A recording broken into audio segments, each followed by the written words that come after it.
sa umaga, tanghali, at gabi po sa ating lahat dyan sa Pilipinas at sa buong mundo po. Bago po natin umpisan natin kwento, gusto ko lang po magpasalamat sa lahat-lahat sa inyo. Okay, introduction na po muna at kami pasok.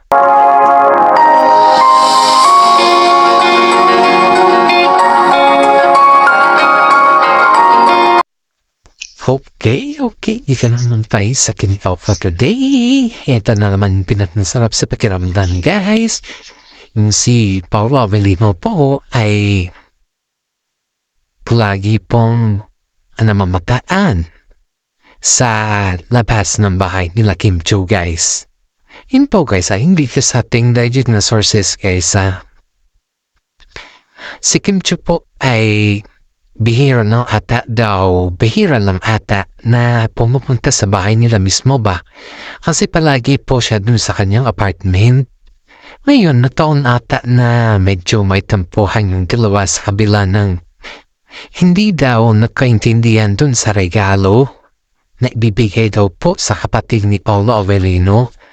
Ayon dito sa ating legit na sources, guys, is si Kim Chiu po ay may sarili siyang idea na kung saan po ay gusto niya at nabigyan yung regalo or surprise gift yung kapatid ni Paolo Avellino.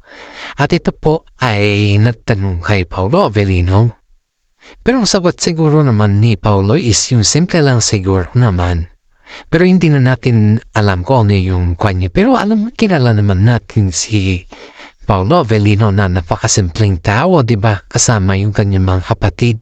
Kaya ang iniisip natin dito ay yung simple lang siguro yung sinabi ni Paolo Avellino, yung kahiligan siguro na gamit, yung tinanong ni Kim Chiu kay Paolo. Kaya ito, guys, siguro, siyempre babae yung kapatid ni Paolo Avellino.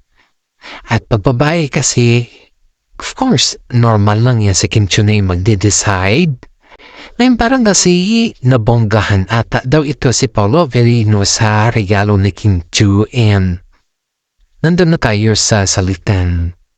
Nahihiya si Paolo Avellino kasi nga po, hindi, kumbaga ba, yung regalo kasi na bibigyan ni Kim Chiu, it's very worth it, very expensive, guys, kaya surprise nga at yun yung gusto ni Kim Chiu ba na mabigyan ng regalo yung kanyang kapatid, yung kapatid ni Paolo Avellino. Sa ngayon ay nakikitaan natin na ayon dito sa ating legit na sources na parang mahitampuan ata yung dalawa. At hindi natin alam po anong klaseng tampuhan po yun.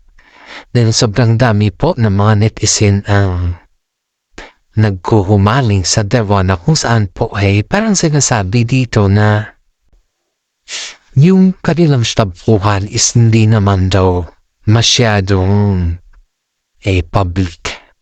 O very blessed ang Kim Pao dahil sa dami po ng mga, kumbaga is mga fans na nakikita sa kanila ay still pa rin na pribado yung kanilang gustong relasyon ba. Bayan sa ngayon, guys, yung kanilang tampuhan ba dahil sa regalo, hindi naman siguro. Kumbaga, kung sakali man lang ba, sarili natin opinion to, guys, kung sakali lang ba na bibigyan ka ni Kim Chiu ng very expensive one or para sa kapatid mo, syempre nahihiya si Paolo Avellino nung, guys, kasi nga po, kapag nagregalo dun siya kay Kim Chiu is yung simple lang, yung hindi masyadong expensive, pero kasi napakasimple po ni Kim Chiu, guys, Siya po yung tao na napakasimple niya at tigit sa lahat po ay may disiplina si Kim Chiu sa kanyang sarili.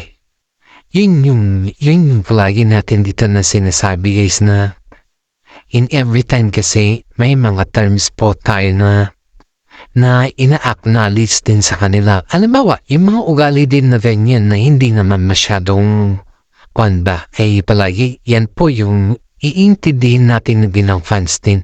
Kasi normal lang din naman yan at saka tao naman po sila.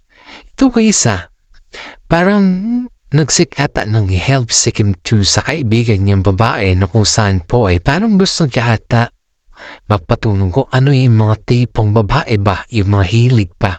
Kasi pagdating kay Kim Chu kasi, yan po ay napakasimple. Of course, pag mga gamit niya at kung ano man dyan ay napakasimple.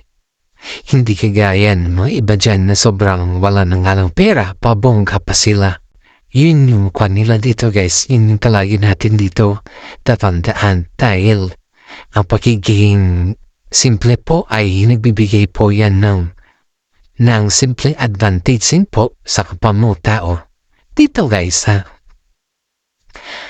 nagustuhan ko po yung idea ni Kim Chu na regaluhan po yung kapatid ni Paolo Avellino dahil alam naman po natin na si Paolo Avellino po ay hindi yan masyado sa regalo at ayaw niyan yung may nagre-regalo sa kanila lalo't ay yan po ay mahal. Dahil ang buhay naman ni Paolo Avellino ay lumaki naman po yan sa simpleng pamilya lang. Lahat naman ng mga artista po guys ay lumaki din mga yan sa simpleng pamilya lang at nakikitaan naman natin sila kung ano yung tinatawag na humbleness. Yan po yung dadako yung kwento natin patungkol kila Paolo Avellino at saka si Kim Chu na napaka-humble po nila sa isa't isa.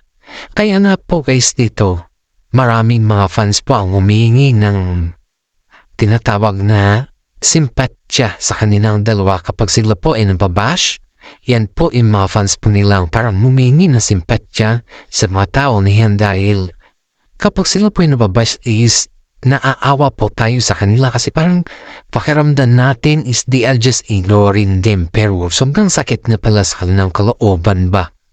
Kaya dito natin makikita guys na ang disiplina ng dalawang ito ay napakaganda.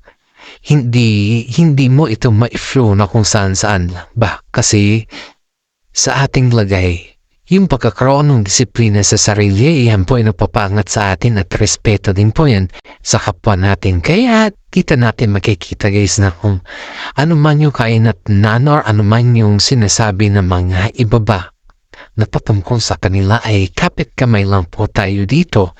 Dahil lahat naman po tayo dito pagkapit kamay ay nagkakaroon po tayo ng disiplina sa sarili.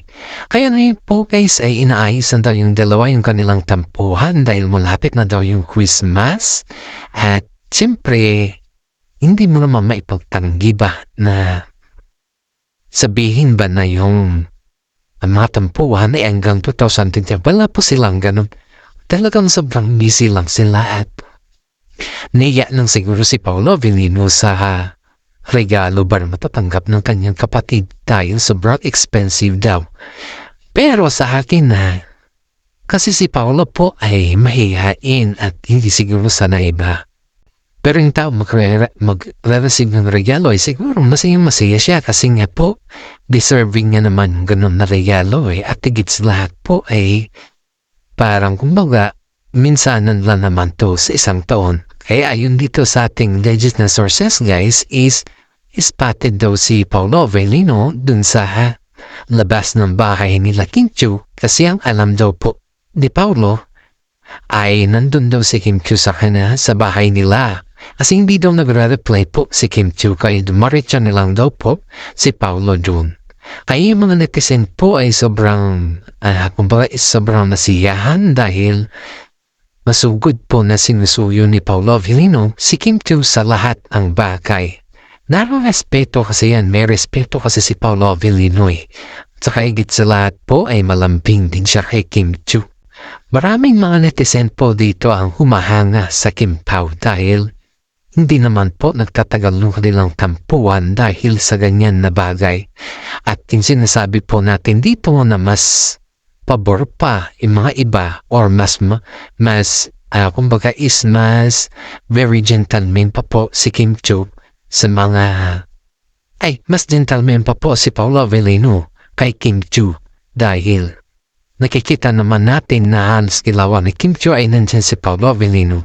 Doon po natin makikita yung tinatawag na pagmamahal talaga sa kanila guys. Kasi sa mga iba nga yan guys, pag nagtop mo yung isa tapos ayaw pa makiayos ay talagang hiwalayan na yung dating. Pero dito guys, kitang-kita naman natin yung kanilang galawan. At kaya na po at dito tayo na binablog sila para malaman din po ng taong bayan kung gaano po sila kasweet sa isa't isa.